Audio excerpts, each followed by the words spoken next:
Visiem veidojumiem ir vajadzīgi līdzekļi. Dāvīgiem matiem obligāti vajag putas vai veidošanas kaut kādu spreju, kurš padarīs tos matu vairāk tādu cietāku un paklausīgāku. Mats būs rupjāks un līdz ar to arī vairāk paklausīgs un apjoms arī labāk turās.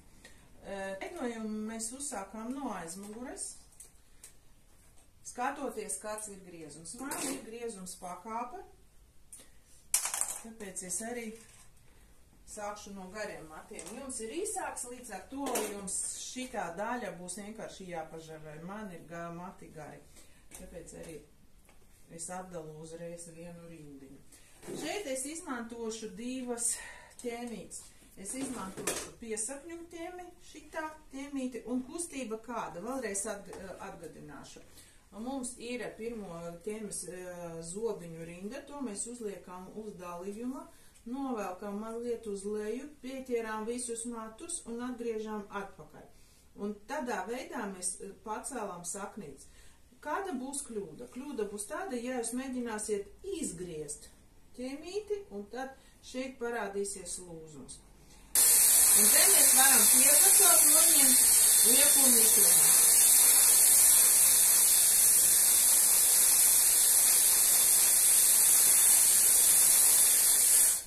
Kas ir svarīgi? Svarīgi dabūt vienādu pacelumu. Vienādu pacelumu un vienādu formu saknēm. Ja jums būs šeit nepacelts, šeit pacelts un šeit arī nepacelts, kaut kur nevienmērīgs pacelums, un jūs nedabūsiet vienmērīgu tādu apaļu formu. Tagad man pienācis brīdis pievienot arī apaļu sūku.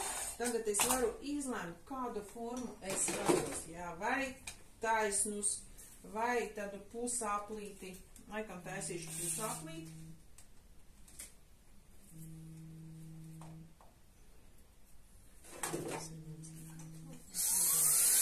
Un tad uzsākšu no vidus. Pacēlu uz augšu, redziet, mani ķēmē brauc uz augšu. Tāpēc šajā momentā es saglabāju paceltu piesakņu daļu. Un ja es vēlos ierulēt galus, es arī tajā pacelumā ierulēju galus. Skatos, lai tie gali man nebūtu ierulēti gludi, nebūtu tādi salusti. Un sākšu visu vienmērīgi. Un tagad atpusēju. Un atgriežu. Tas vispār atgriežu. Kāda arī būs kļūda un pazudīs apjoms, ja jūs uzreiz ieveidot, saksiet matus ķemēt, jo vēl mats ir silts. Atcerieties, ka fizioloģija ir kāda.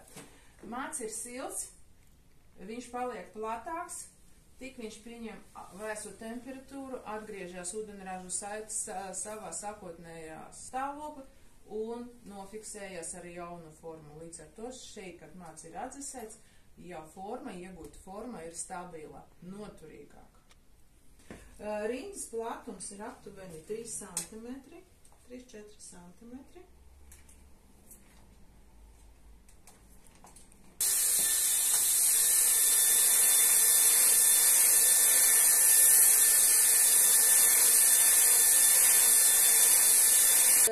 Dažreiz ir tā, ka huba ir pārpacelts mats. Klients saka, pa daudz. Uzpūšot vienkārši pa visu fēnu, var nolaist paceltas saknes. Viņi pazūdīs tajā brīdī šīs pacelums. Ja mati ir sausi un klients jums saka, man pamās apjoma, jums matus vajadzēs mitrināt. Sausus matus jūs neieveidosiet.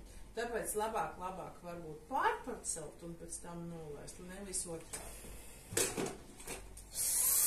Un arī šeit es uzsāku no vidus. Sagatavoju šķitru, pata atdalu, izcenēju un tikai tāds ieliku fēnu. Lai ķemīgi slītnā matiem vienmērīgi un nekad neķerās, jo kad ķerās, ķemīgi klientam varētu būt sāpīgi un veidoja to otro jostu. un atdzesēju.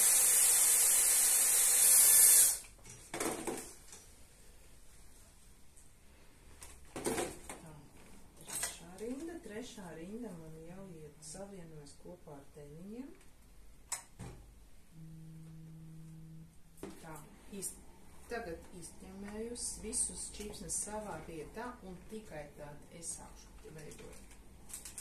Visi lūziņi.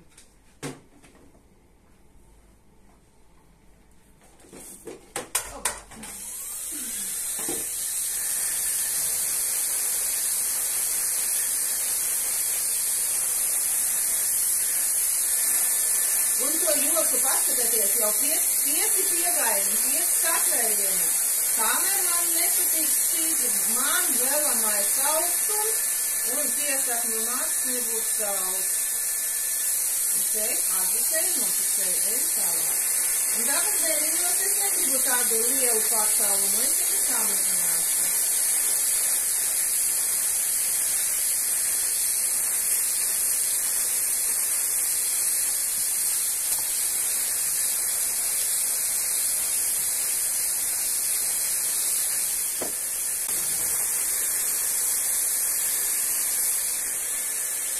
Redziet, es ķemīti nestiepju uz leju. Ķemīti apaļa supa arī pārdot iet uz augšumu. Tad arī nostiprinās piesakņu vietā. Nepazūd apjomu. Ja es viņu zādaišu tādi, tad līdz ar to piesakņu vietā arī nolaidīsies uz leju.